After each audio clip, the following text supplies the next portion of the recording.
I apologize for the sad story you will hear from me.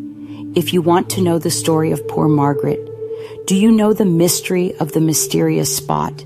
Stay with me until the end of the video, but I am not sure that you will bear the painful details. By the way, I am Emma, a nurse who had the bad luck that I was part of that true story and saw it with my own eyes. For many days, I suffered from disturbing nightmares, and I hope to get rid of their effects one day. How long has she been here? I don't think she remembers. She came one morning with her father. It happened a long time ago. She was wearing a simple white dress that indicated poverty. I think she was 10 years old, a beautiful child with long brown hair and a thin body, but her expressions were not normal. Her eyes were constantly flashing. On her partially open mouth, she had a goofy smile and drool up to the chin. Even her gait was not normal. She was walking with her father at the end of the room. Her features were hard and stiff. She talked to the father a little, and then, when he finished filling out the papers and signing them, two women in long white clothes came. The father looked at his child sadly, hugged her, and then printed a warm kiss on her forehead and told her that he would leave her with the two ladies for a short time, but she clung to his clothes. She buried her head in his lap and burst into tears, but the two women in white grabbed her tightly and pulled her out of the room through a long corridor while her father stood at the door, looking at her sadly as she walked away. The child screamed with great difficulty, "Baba, Baba, Dad." He answered her, waving his hand, "Go with them. I'll be right back. I will not leave you, dear." And that was the last time Margaret Sheltig saw her father. Like Margaret, over the decades, many people have brought their children, parents, mothers, brothers and sisters to the Athens sanatorium. They also said that they would be back soon, but most of them never returned. Most people do not want to visit a mental institution. They do not want to remember the fact of the existence of a loved one. They are afraid that others will find out about it, so as not to stigmatize the family with insanity. But before I complete the story of poor Margaret, let me take you on a quick and interesting tour of the sanatorium. That sanatorium was built in Ohio, specifically near the American city of Athens, and it took 6 years to build and was officially opened in 1874 under the name of the Athens Mental Asylum, also known as the Hills, because they are located at a high altitude and extend over a vast area donated by a wealthy local man. The sanatorium included more than 500 rooms for accommodating patients, contained several departments, outbuildings. There were greenhouses for the production of vegetables and fruits, poultry fields, cattle and sheep sheds, a dairy factory, and bakeries. It was a typical sanatorium, especially during its early years, where the number of patients was not large, but things have changed dramatically. With the spread of the sanatorium's reputation as one of the newest and best mental asylums in the country, people began to flock to it. So the number of sanatorium guests jumped from 200 to 2,000. And with the increase in the number, conditions worsened.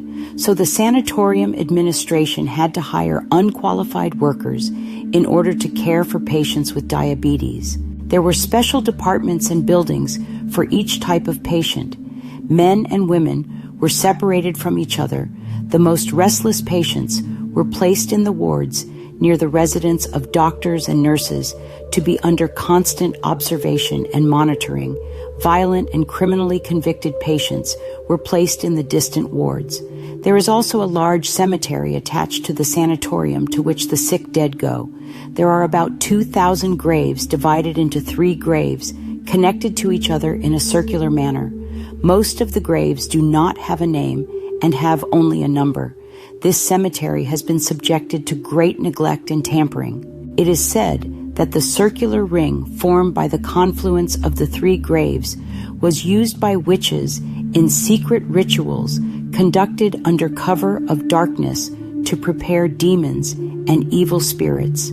Surely you want to hear the rest of Margaret's story and the secret of the mysterious spot Margaret Schiltig, that child who was left by her father in the Athens mental asylum and grew up and became 53 years old at that time, but she remained in the mind of a little girl, and because she is an old prisoner and suffers from a chronic but stable mental disorder, the doctors allowed her to roam freely in the hospital, and everyone loved her because she is friendly and does not hurt anyone. She was hugging an old cloth doll, joking with them in a childish way, trying to play with the nurses without paying attention to her. Margaret wanted to play her favorite game of hide and seek with the nurses because no one cared what she did or said, so no one bothered to look for her, and they did not pay attention to her disappearance until several days later. So they searched for her everywhere, but did not find her, and the police were informed.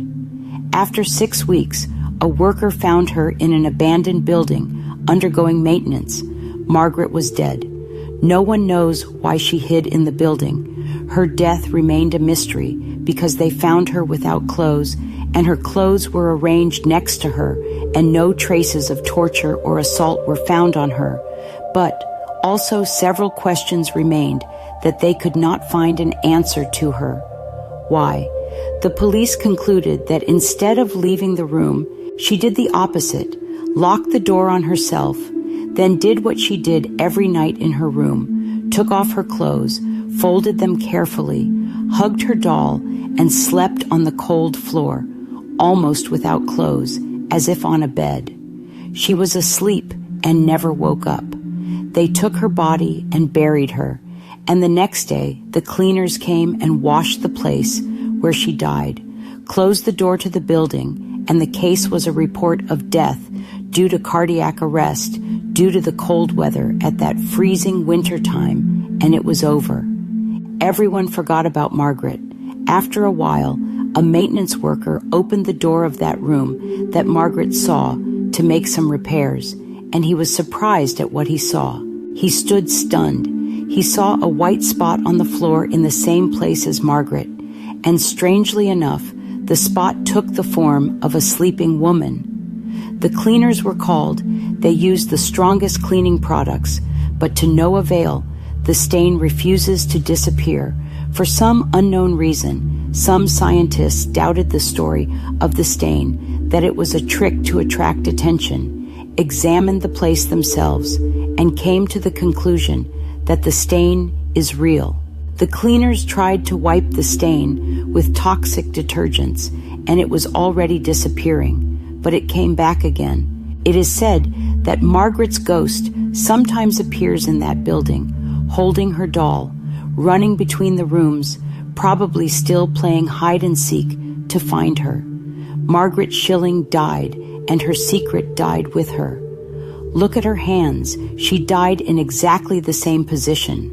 If you liked the video and are looking forward to more, click like and subscribe to become one of the Nightmares Library channel family.